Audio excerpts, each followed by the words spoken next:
नमस्कार, मैं सौरभ शुक्ला और आप देख रहे हैं न्यूज 18। पश्चिम एशिया में एक बार फिर हालात बेहद तनावपूर्ण हो गए हैं। अमेरिका और ईरान के बीच जारी टकराव अब एक नए मोड़ पर पहुंचता दिखाई दे रहा है। ईरान ने दावा किया है कि उसने जॉर्डन में मौजूद अमेरिकी सैन्य विमानों पर बैलिस्टिक मिसाइलों और ड्रोन से हमला कर दिया है। साथ ही सीरिया में अमेरिकी ठिकानों को भी निशाना बनाने की बात कही है। हालांकि इन दावों की स्वतंत्र पुष्टि अभी तक नहीं हुई है और अमेरिका की ओर से भी तत्काल कोई आधिकारिक प्रतिक्रिया सामने नहीं आई है। आइए पूरे घटनाक्रम को समझते हैं। सबसे पहले जानते हैं कि आखिर हुआ क्या था। IRGC का कहना है कि उसने जॉर्डन में मौजूद कई अमेरिकी सैन्य विमानों पर मिसाइल और ड्रोन से हमला किया है।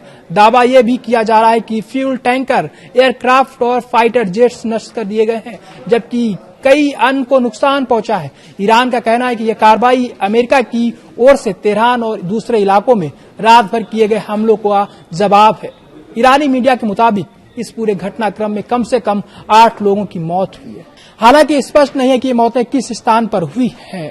अब सवाल उठता है कि जॉर्डन ही क्यों? जॉर्डन अमेरिका का एक महत्वपूर्ण सहयोगी देश है। यहाँ अमेरिकी सेना की मौजूदगी लंबे समय से रही है और पश्चिम एशिया में अमेरिका के कई सैन्य अभियानों के लिए ये रणनीतिक रूप से बेहद अहम माना जाता है। अगर ईरान का दावा सही साबित होता है तो ये सीधे तौर पर अमेरिकी सैन्य ठिकानों को चुनौती देने वाला बड़ा कदम माना जाएगा। यही नहीं, IRGC ने यह भी दावा किया है कि उसने सीरिया के अल तनफ इलाके में मौजूद अमेरिकी स्पेशल ऑपरेशन कमांड सेंटर को भी निशाना बनाया है।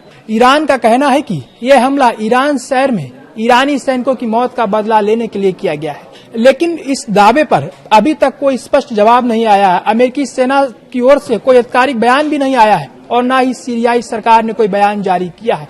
अब इस पूरे मामले का एक और बड़ा पहलू समझिए, ईरान ने सिर्फ जॉर्डन या सीरिया तक ही अपनी प्रतिक्रिया सीमित नहीं रखी है। रिपोर्ट्स के मुताबिक उसने खाड़ी क्षेत्र में अमेरिका के सहयोगी देशों को भी निशाना बनाया है। कतर की दिशा में मिसाइल हमलों के दावे किए गए हैं, जबकि कुवैत में एक बिजली और समुद्री पानी को मीठा बनाने वाले प्लांट को नुकसान पहुंचने की भी खबर सामने आई है। अगर ये स्थिति आगे बढ़ती है तो पूरा खाड़ी क्षेत्र इसकी चपेट में आ सकता है। अब बात करते हैं अमेरिका की। हाल के दिनों में अमेरिका ने ईरान पर अपने हमले तेज कर दिए हैं। रिपोर्ट्स के मुताबिक कई पुलों, बिजली के ढांचों और एक महत्वपूर्ण बंदरगाह के टावर को निशाना बनाया गया है।